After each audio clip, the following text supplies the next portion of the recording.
Assalamualaikum warahmatullahi wabarakatuh. Kembali lagi dengan saya, Salsabila Nuraini dari Fakultas Ekonomi Bisnis Prodi Akuntansi Universitas Yarsi semester 3. Nah, di video kali ini saya akan menjelaskan statistika parametrik uji coba pada SPSS Statistik Data Editor. Nah, statistik parametrik itu apa? Statistik parametrik yaitu ilmu statistik yang mempertimbangkan jenis sebaran atau distribusi data, yaitu apakah data yang menyebar secara normal atau tidak. Statistik parametrik digunakan untuk menguji hipotesis dan variabel yang terukur. Dengan kata lain, data yang akan dianalisis menggunakan statistik parametrik harus memenuhi asumsi normalitas. Uji coba t-test. Uji coba t-test adalah pengujian hipotesis terhadap suatu data yang dilakukan dengan teknik komparasi data yang bertujuan untuk mengetahui ada atau tidaknya perbedaan antar suatu variabel atau sampel yang diteliti. Jika ada perbedaan, maka dilihat apakah perbedaan itu signifikan atau hanya kebetulan. Nah, yang pertama ini saya akan menguji one sample t-testnya. Apa itu one sample t-test? One sample t-test itu yaitu merupakan analisis perbandingan untuk membandingkan rata-rata sebuah sampel atau variabel dengan rata-rata populasi yang sudah ada. Nah, untuk pengambilan keputusannya menggunakan hipotesis dan kriteria. Hipotesisnya yaitu H0 yaitu rata-rata sama dengan nilai acuan. HA yaitu rata-rata tidak sama dengan nilai acuan. Kriterianya, jika T hitung kurang dari T tabel atau signifikan lebih dari 0,05, maka H0 diterima. Artinya, rata-rata sama dengan nilai acuan. Jika T hitung lebih dari T tabel atau signifikan kurang dari 0,05, maka H0 ditolak. Artinya, rata-rata tidak sama dengan nilai acuan. Nah, untuk pengambilan keputusannya, kita juga bisa menggunakan T-table. Jadi T-tabelnya ini ada di handphone saya ya teman-teman, karena saya tidak bisa ditaruh ke layar sini. Jadi di sini cara rumus mencari T-tabel itu alpha dibagi 2 degree of freedom. Nah, alfanya itu 0,05 degree of freedom atau derajat kebebasan. Nah, sekarang kita mau menguji one sample t-testnya itu dengan contoh kasus aja ya. Kasusnya itu, seorang peneliti membuat dugaan yang menyatakan bahwa nilai rata-rata berat badan mahasiswa FEB-YARSI angkatan 2019 adalah sama dengan 55 kg. Penelitian ini bertujuan untuk menguji hipotesis rata-rata berat badan mahasiswa FEB-YARSI angkatan 2019. Dalam kasus ini, penelitian memilih melakukan pengambilan data secara random atau acak dengan jumlah mahasiswa FEB-YARSI angkatan 2019 yaitu sebanyak 10 orang. Nah, di sini udah diketahui untuk nilai acuannya itu 55 kg. Tadi kita kan mau membandingkan nih, benar nggak sih rata-rata berat badan mahasiswa FEB-YARSI angkatan 2019 ini sama dengan 55 kg? Nah, kita akan membuktikan benar atau tidaknya menggunakan SPSS. Di sini kita masukin datanya aja ya. Di sini kan diganti aja jadi Excel. Di sini filenya kita ditaruh di mana? Nih, di sini kan ada data latihan one sample t-test. Oke, open. Ini oke.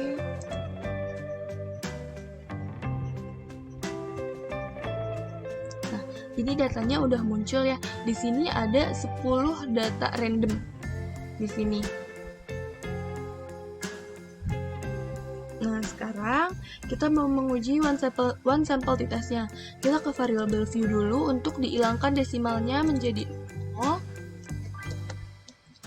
Lalu weight-nya ini diganti menjadi 2. Nah, kalau udah, kita ke data view lagi. Lalu klik menu analyze, compares mean, one sample t-test, ini diklik. Nah, yang berat badan ini dimasukin ke test variable.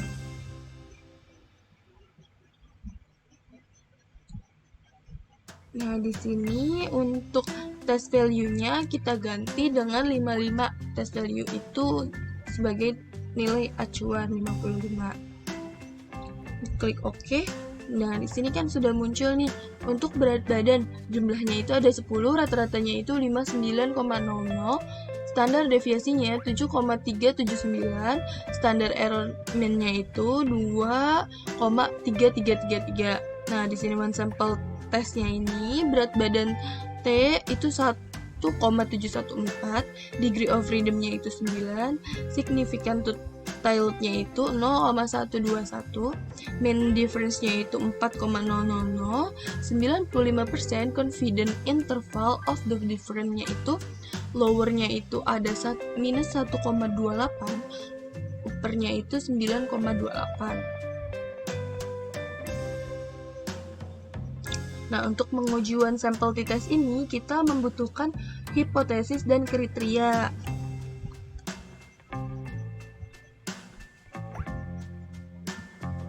Rumusan hipotesis penelitian uji one sample t-test. H0 yaitu nilai rata-rata berat badan FEBRC angkatan 2019 sama dengan nilai 55 kg. HA sama dengan nilai rata-rata berat badan mahasiswa FEBRC angkatan 2019 tidak sama dengan nilai 55 kg. Jadi pedoman pengambilan keputusan dalam uji one sample t-test itu, penguji dilakukan dengan membandingkan nilai signifikan pada nilai signifikan dengan nilai signifikan yang digunakan. SPSS secara default menggunakan nilai signifikan 0,05. Jika nilai signifikan two-tiled-nya itu kurang dari 0,05, maka H0 ditolak dan HA diterima. Sebaliknya, jika nilai signifikan two-tiled-nya lebih dari 0,05, maka H0 diterima dan HA ditolak. Nah, di sini nilai signifikan two-tiled-nya itu kan lebih dari 0,05. Maka dasar pengambilan keputusan ini itu dapat disimpulkan bahwa H0 diterima dan HA ditolak. Jadi dapat diartikan bahwa rata-rata berat mahasiswa FEBRC yang mahasiswa YRC itu sama dengan 55 kg. Kita bisa juga menghitungnya menggunakan t-table. Tapi kan t-table-nya itu ada di handphone saya, jadi pakai yang ini aja udah cukup. Lalu uji selanjutnya yaitu two sample t-test.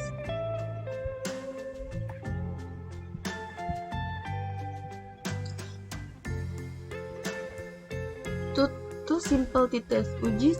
Uji beda t-test dua sampel digunakan untuk membandingkan apakah kedua rata-rata sampel tersebut sama atau berbeda. Hal ini menguji kemampuan generalisasi atau signifikan hasil penelitian yang berupa perbandingan dua rata-rata sampel. Nah, dalam pengujian sampel independent test itu kita menggunakan pengambilan keputusan. Jadi kita menggunakan kan ada dua. Yang pertama itu ada independent t-test sama paired t-test. Nah, independent t-test itu merupakan analisis statistika yang bertujuan untuk membandingkan dua sampel yang tidak berhubungan atau tidak berpasangan. Kita lanjut dulu nih ya untuk memasukkan independent t-testnya. Ini kita minimize aja, lalu kita open lagi. Ini ganti lagi. Nah, di sini kan ada independent t-test. Ini open aja. Oke. Nah, di sini kita rubah dulu nih. Kita rubahnya itu di SPSS-nya langsung aja. Jadi, caranya itu kita ke menu transform.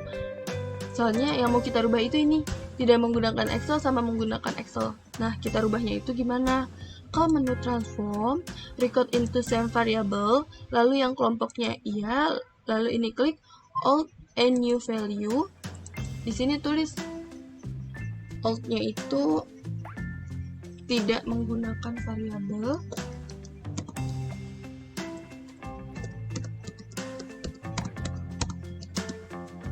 Tidak menggunakan Excel, maaf. Nah, new-nya itu kita ganti 1. Lalu add. Yang kedua ini menggunakan Excel.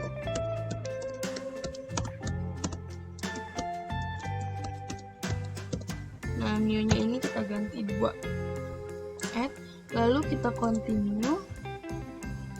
Ini oke aja. Nah, di sini sudah berubah ya. Ini yang 1 sama yang 2. Nah, kita ke variabel view-nya lagi. Di sini stringnya ini kita ganti dulu jadi numeric. Oke.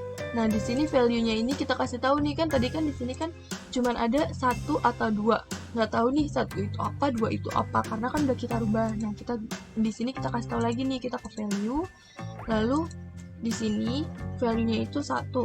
1 itu merupakan tidak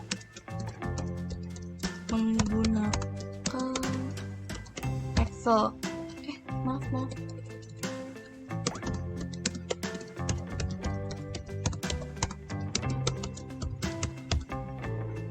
Klik add, lalu yang 2-nya itu kita ganti. Ini kita kasih tahu yang 2 itu kan menggunakan Excel. Add lagi, lalu klik OK. Nah, kalau udah ini, kita akan memulai untuk independent testnya, untuk menguji independent testnya. Nah, caranya itu sama kayak yang pertama, kayak yang one step test itu. Kita klik analysis, compares mean. Nah, di sini klik yang independent sample test, diklik aja. Untuk kelompoknya ini kita masukin di grup variabel. Lalu kita klik define group. Nah, grup 1-nya itu kita klik 1, grup 2-nya itu kita klik 2. Continue, nilainya itu kita masukin di test variable. Lalu klik OK. Nah, di sini udah muncul. Dari tabel grup statistik diketahui jumlah data kelas A dan B yaitu masing-masing sebanyak 15. Nilai rata-rata hasil belajar mahasiswa untuk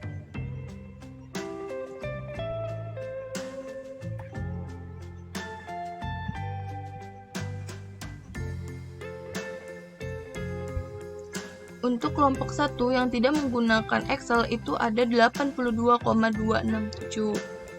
Yang menggunakan Excel itu 88,600.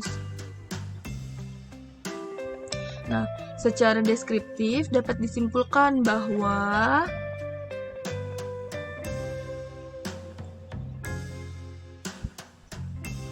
perbedaan rata-rata kelompok 1 dan 2 untuk independent sample testnya udah ketahuan kan ya. Jadi di sini kan udah ketahuan kalau misalkan rata-rata sample testnya itu udah ketahuan kalau itu tuh berbeda.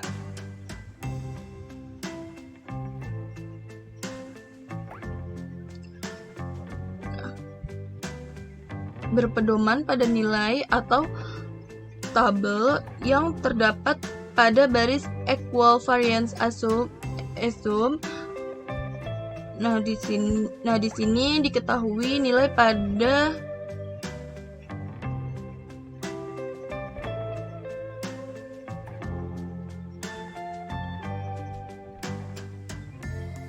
quality of variance. Nilai itu signifikannya 0, jadi di sini diketahui di Levens test for equity of variance-nya itu yang equal variance assumption-nya itu 0,582. Yang berarti lebih dari 0,5. Maka maka menandakan kelompok data dari populasi yang sama atau homogen. Nah, selanjutnya nilai signifikan totality-nya itu 0,022 yang artinya probabilitasnya kurang dari 0,05 sesuai dengan pedoman. Jadi sesuai dengan pedoman ini. Jadi rumusnya itu, rumus hipotesis penelitian diperlukan untuk mengetahui apakah ada perbedaan rata-rata hasil belajar mahasiswa FEB Universitas Yarsi kelas A dengan kelas B angkatan 2019. H0 yaitu kedua kelompok memiliki rata-rata hasil belajar yang sama antara kelompok 1 atau kelas A dengan kelompok 2 yaitu kelas B. HA yaitu kedua kelompok memiliki rata-rata hasil belajar yang berbeda antara kelompok 1 yaitu kelas A dengan kelompok 2 yaitu kelas B. Dasar pengambilan keputusan uji independent sample t-test menurut V. Wiratna Sujarweni itu pedoman dalam pengambilan keputusan dalam uji independent sample t-test adalah sebagai berikut. Jika nilai signifikan totality lebih dari 0,05, maka H0 diterima dan HA ditolak, yang menunjukkan tidak ada perbedaan rata-rata hasil belajar mahasiswa antara kelompok 1 dengan kelompok 2. Sebaliknya, jika nilai signifikan totality kurang dari 0,05, maka H0 ditolak dan HA diterima, yang menunjukkan ada perbedaan rata-rata hasil belajar mahasiswa antar kelompok 1 dengan kelompok 2. Selain membandingkan antara nilai signifikan dengan probabilitas 0,05, ada cara lain yang dapat dilakukan untuk menguji hipotesis dengan membandingkan antara nilai t-hitung dengan t-tabel. Nah, cara pengambilan keputusannya itu, jika nilai t-hitung lebih dari t-tabel, maka H0 ditolak dan HA diterima, yang menunjukkan tidak ada perbedaan rata-rata hasil belajar mahasiswa antara kelompok 1 dengan kelompok 2. Sebaliknya, jika nilai t-hitung kurang dari t-tabel, maka H0 diterima dan HA ditolak, yang menunjukkan ada perbedaan rata-rata hasil belajar mahasiswa antara kelompok 1 dengan kelompok 2. Nah, untuk t-test for equity of means-nya ini, untuk means difference-nya ini, yaitu dia ada minus 6,3333, selisih dari nilai 82,267 dikurang sama 88,600. Selisihnya itu ada minus 6,33333. Jadi untuk independent sampelnya berarti di sini kan signifikan totality-nya itu kurang dari 0,05, maka HO ditolak dan HA diterima, yang artinya menunjukkan ada perbedaan rata-rata hasil belajar mahasiswa antara kelompok 1 dan kelompok 2. Nah, baik. Untuk selanjutnya, yang terakhir itu ada, di sini kita minimize aja. Ada priority test.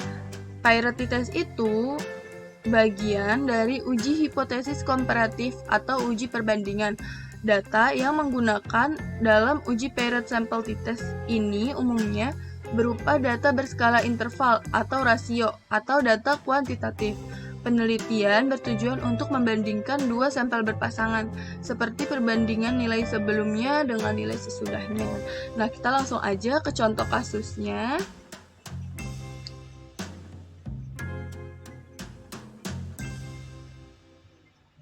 Di sini itu contoh kasusnya itu sebuah perusahaan farmasi melakukan penelitian dari obat penurun berat badan terhadap beberapa sukarelawan mahasiswa Universitas Yarsi. Sebuah penelitian dilakukan dengan mengambil sampel badan sebelum diberi obat dan berat badan sesudah diberi obat. Nah, jadi kita langsung aja untuk mempraktekannya. Di sini kita buka lagi filenya. Nah, ini yang pilih yang Parity test, lalu open. Di sini kan ada nih berat sebelum dan berat sesudahnya.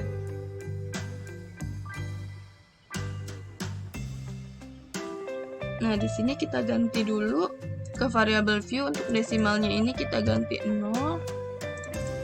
Ini weight-nya itu kita ganti 2 karena sama-sama 2 angka.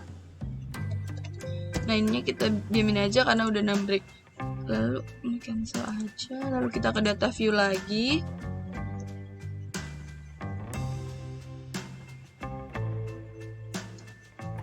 Nah, kita coba nih, kita klik analis. Kita coba untuk membuat yang paired sample t-test-nya ya. Kita ke compare means, lalu klik yang ini, paired sample t-test. Kita klik. Ini untuk variabel satunya kita masukin berat sebelumnya. Untuk variabel 2-nya kita masukin berat sesudahnya. Nah, kalau udah, klik OK aja.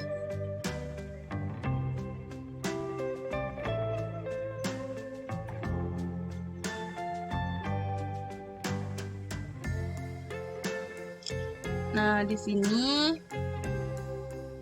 pada tabel paired sampel statistik diperlihatkan ringkasan hasil statistik deskriptif dari 2 sampel yang diteliti, yakni berat badan sebelum dan berat badan sesudah diberi obat.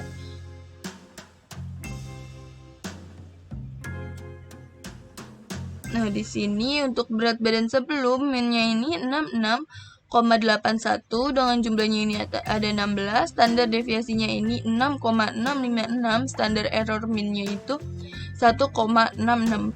Berat sesudahnya itu min-nya itu 61,94 dengan jumlah 16, standar deviasinya 6,403.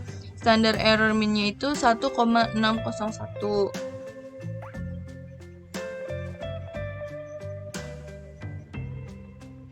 Nah, untuk di sini yang tabel paired sample correlation-nya ini di sini udah diketahui berat sebelum dan sesudah itu dengan jumlah 16, korelasinya itu 0,899, signifikannya itu 0. Nah, terus di tabel paired sample test-nya itu berat sebelum sampai sesudah rata-ratanya itu ada 4,875, standar deviasinya 2,941. Standar error min-nya itu 0,735, lalu di sini 95% confident interval of the different, lower-nya itu 3,308, upper-nya itu 6,442.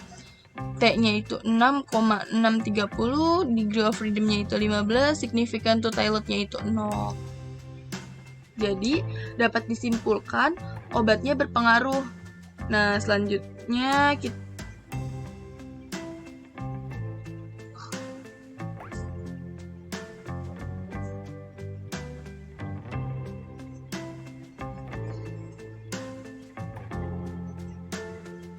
pada output yang ini.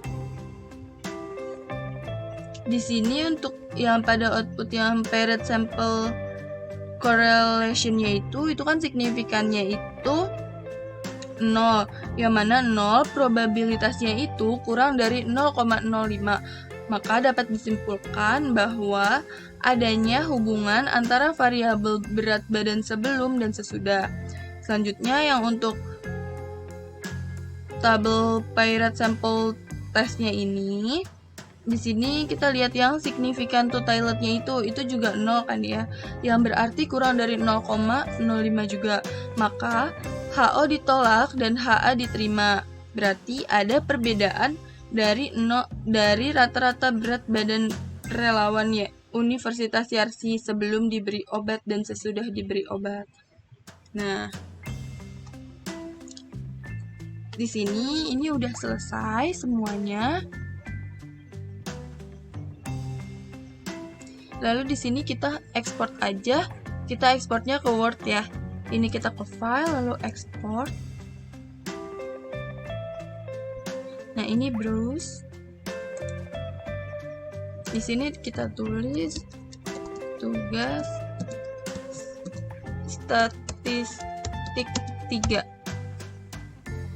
Kita save. Lalu ini oke aja. Nah, kita buka.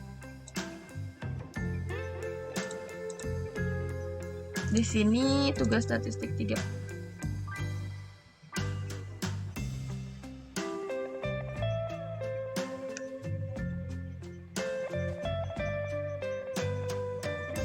Ini ditunggu dulu ya teman-teman karena emang lama.